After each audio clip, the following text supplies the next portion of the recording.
I work with captive elephants. 15,000 Asian elephants live in some form of captivity worldwide. This constitutes half the planet's total remaining population. We see them in zoos and circuses in the Western world, and in Asia, keeping captive elephants is a long-standing cultural tradition. In recent times, people have begun to question the ethics of keeping elephants captive.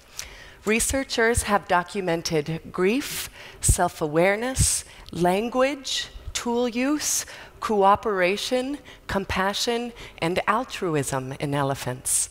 They think, they feel, they value their family above all else. In many ways, elephants are like us. Now, I wish with all my heart that we could just let all captive elephants go back into the wild, but this isn't a reality in today's world. The primary reason for the decline in Asian elephant populations is habitat loss and destruction. Elephants need lots of land and resources to survive, and humans are taking it all. Asian elephants' native habitat has dwindled to just 15% of its historic range. There simply isn't enough land to let them go into. Now, this reality is significant because captive elephants are expensive to care for. An elephant eats between 200 and 300 pounds of food every day, so feeding alone is an enormous expense. Traditionally, in Asia, elephants were used for manual labor, which allowed elephant owners to earn enough income to cover these costs. But modern technology has rendered these jobs obsolete. So elephant stakeholders are turning to tourism as a means to fund the cost of their elephants' care. Now, there are serious problems with elephant tourism, and it has to do with humans being in proximity to the largest land mammal on Earth. Let me explain. Just like us, elephants are capable of love, empathy, and compassion. They're also unique individuals, and they're as different as you and I. Does it not stand to reason, then, that elephants experience the entire gamut of emotions, the good, the bad, and the ugly? As complex, intelligent, emotional beings, elephants experience the dark side of emotions too. Fear, anger, jealousy, rage. This doesn't make them bad, it makes them real. Even gentle giants can get angry or sad sometimes, or even just have a bad day. But unlike us, elephants weigh close to 5 tons and are unbelievably powerful. When they are experiencing these darker emotions, they can be extremely dangerous, even deadly. Which brings me to my next point. In this photo, tourists are taking an elephant ride. The man at the elephant's head is called a mahout. This is a term for a traditional elephant caretaker. Now, what would happen if one of these elephants were to get scared or angry while the tourists were on its back? Elephants are so big and powerful, this could very quickly become a life-threatening situation. Traditional elephant training is designed to ensure that this doesn't happen. The training starts when the elephant is around 3 years old, where they undergo a breaking process. It's called the breaking process because that's precisely what it's designed to do, break the elephant's spirit. The young elephant learns that the human is dominant and that any disobedience will result in painful consequences. The elephant then operates under this premise for the duration of its life. Now, this next video is going to be difficult to watch, but it's important to understand.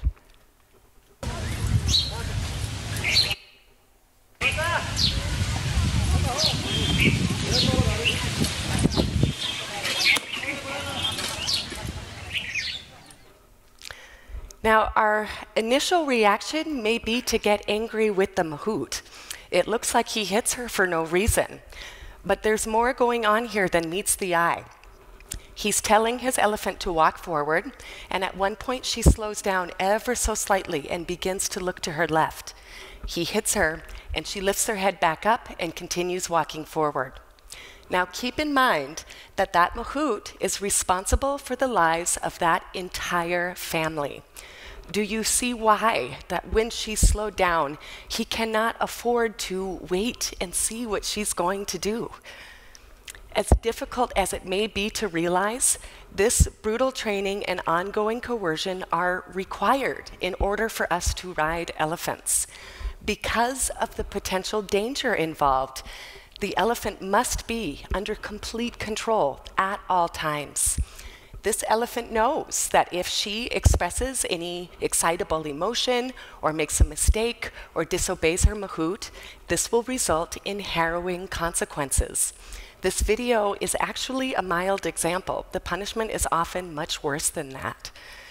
She is a slave, complying because she's afraid of what will happen if she doesn't. She has no freedom of choice.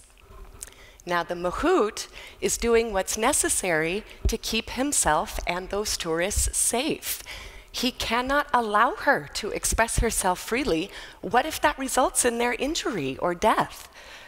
He is not an evil person. He is doing an extremely dangerous and difficult job, and he also has no freedom of choice. So what is the solution then? If tourism is needed in order to fund the cost of captive elephants' care, but it requires this brutal training and complete lack of freedom.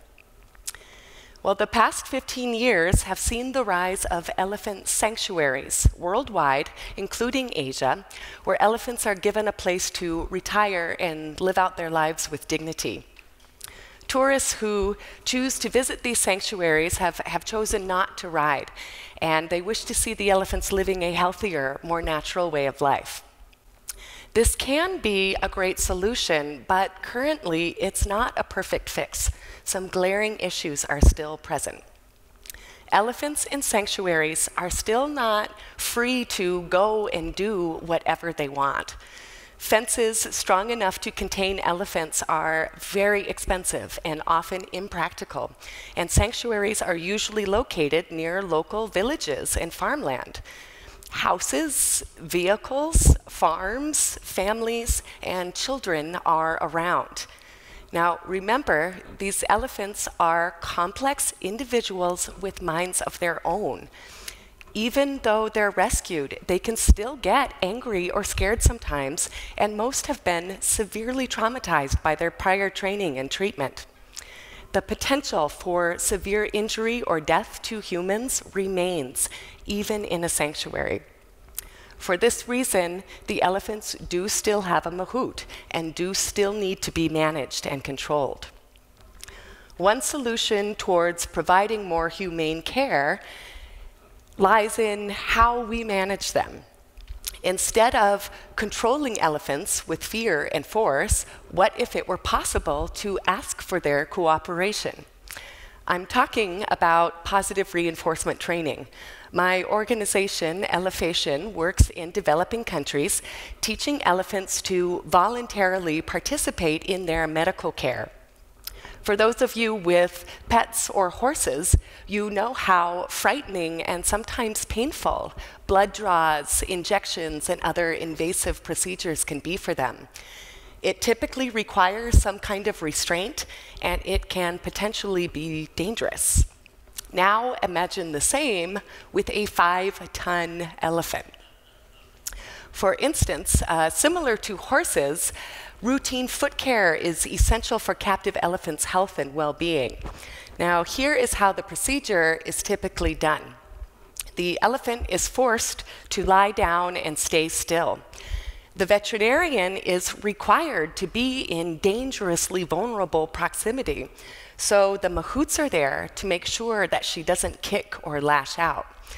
Now, the elephant is probably scared and doesn't like what's happening to her, but she complies because she's afraid of what will happen if she doesn't. This procedure is exceedingly stressful for her and dangerous for the caretakers and the veterinarian. Now, let's take a look at the same elephant and the same procedure with positive reinforcement training.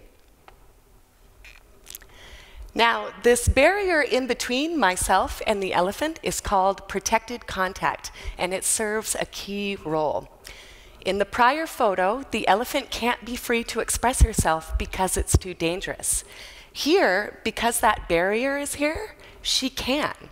She can get angry, frightened, refuse to participate, even leave the training area entirely if she wants to. Because I'm not in danger, I don't have to make her stop. I don't even have to tell her no. When this happens, all I have to do is take a step back out of harm's way and let her do whatever she needs to do. Then, when she's exhibiting that calm, cooperative behavior, I reward that. What happens over time is we see more and more of the behaviors that we do want and less of those behaviors that we don't want. The elephants are taught medical procedures slowly, with rewards and without the fear of punishment. And this creates a win-win situation for everyone involved. The caretakers are now much more easily and safely able to provide critical medical care, and the elephants learn 3 things. Number 1, they learn that their participation results in something good. They have something to look forward to. Number 2, they learn that they can trust their caregiver completely. Painful punishment is never a consequence of anything that they do.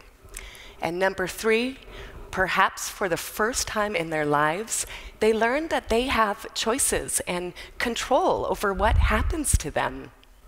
We are able to work on this elephant's feet because she has chosen to allow us to work on her feet. Now, I work with staff and mahouts teaching these methods, but most importantly, how to think differently. Instead of forcing these elephants to bend to our will, how can we make it so that they want to cooperate? How can we create mutually beneficial partnerships based on trust, respect, and freedom of choice, rather than that master-slave dynamic? So changing the way we train elephants is one part of the solution. The other part is changing the way we do tourism, and this is where you come in. Sanctuaries will often offer activities like elephant bathing or touching or selfies in lieu of riding.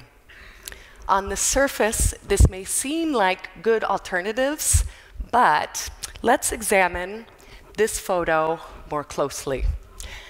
Does this elephant want to be there? Elephants can develop close bonds with humans, but just like us, these bonds form over time. Being touched by somebody you know and love is pleasant. Being touched by a complete stranger isn't. This elephant probably doesn't want to be there, yet she stays. Why? Because the mahout is there with the implied threat of force. If she had her choice in the matter, she would probably walk away, at which point the mahout might make her stay so those tourists can get their photo. Or worse, she could get really annoyed and knock those people out of her way, the same way we would do if a stranger kept touching our face. She knows, though, that if she does that, her mahout will punish her. Again, not because he's a bad person. He cannot give her freedom of choice in this scenario. It's too dangerous. Now, let's take a look at this photo. This tourist is sitting back and giving the elephants space. Because she is out of harm's way, the mahout can also sit back and let those elephants express themselves however they wish. When I took this photo, these elephants had discovered a primo mud hole. Elephants love their mud, and they were ecstatic about this. If this tourist were standing up next to the elephants, the mahout would have had no choice but to quell their excitement for their safety. But because she's sitting back, those elephants got to enjoy their mud bath and revel in it the way that they like to do it. Now, which of these tourists do you think got to know the real elephant? The tourists on your left are having a close encounter moment with the elephant in the way that we humans typically want it. But that elephant isn't even allowed to have a personality. The tourist on your right never touched those elephants, but she got to know each of their distinctive characters, their likes, their dislikes, their quirks, their tendencies, all of it. Now, I know that this might be difficult for some of you to hear. Believe me, I understand this desire to touch and have that connection with an elephant. It comes from a place of love. But it doesn't change the fact that it's what we want. It's not what they want. If we really love elephants and we want that brutal training to stop, it is up to us to set aside our own desires and put their needs first. Some of these elephants have spent 50, 60 years of their lives in service to humans. Don't you think they deserve that? If you love elephants, please choose to support observation-only elephant venues. Elephant owners need to make money in order to care for their elephants, and they're going to give consumers what they want. We can let the elephant tourism industry know that we're happy to support them. We'll give you our tourist dollars, but we don't need to be riding elephants or bathing them or even touching them. We'd rather watch elephants being free to just be elephants. Now, I work in exotic places, but I will always be a Montana girl, where animals are an integral way of life. I don't think it's wrong to utilize animals as a means of earning a living. However, at the same time, it's no longer just sentimentality to think of animals as sentient beings. It's an undeniable scientific fact. Every day, researchers are discovering how animals think and feel in ways that we never before thought possible. Can we change the way that we do things? Can we create mutually beneficial partnerships rather than exploiting them for only our interests? It's going to take a lot of work, but I think we can. I'll leave it up to you to decide if we will. Thank you.